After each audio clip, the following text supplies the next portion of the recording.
Hotărâți? Da! Hai să ne apucăm să plantăm!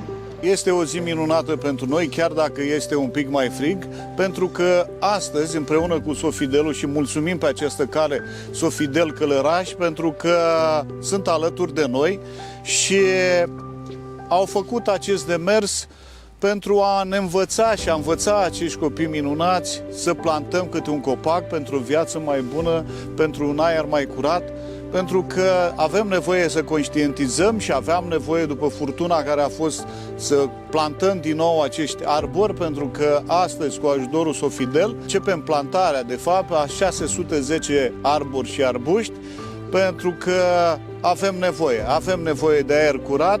Și încă o dată mulțumesc copiilor pentru că sunt prezenți astăzi alături de noi. Astăzi începem campania celor peste 600, pentru că pe lângă cei de la Sofidel vom merge și noi în continuare în primăvară pentru a planta cât mai mulți. We're obviously very happy to work together with the local administration in this process, because obviously sustainability, the environment is one of the fundamentals of Sofidel.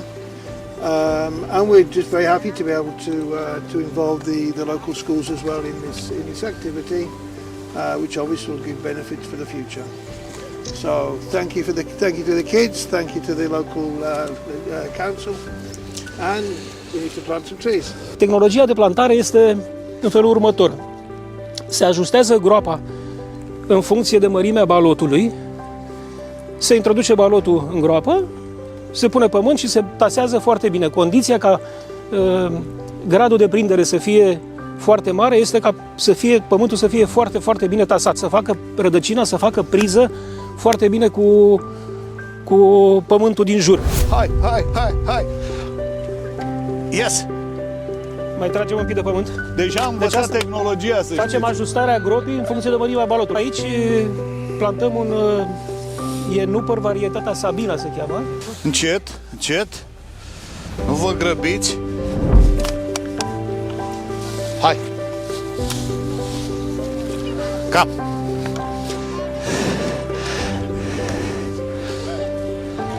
Hai, voinic! Hai, cine cer? Hai! Ușor așa să nu te lovești.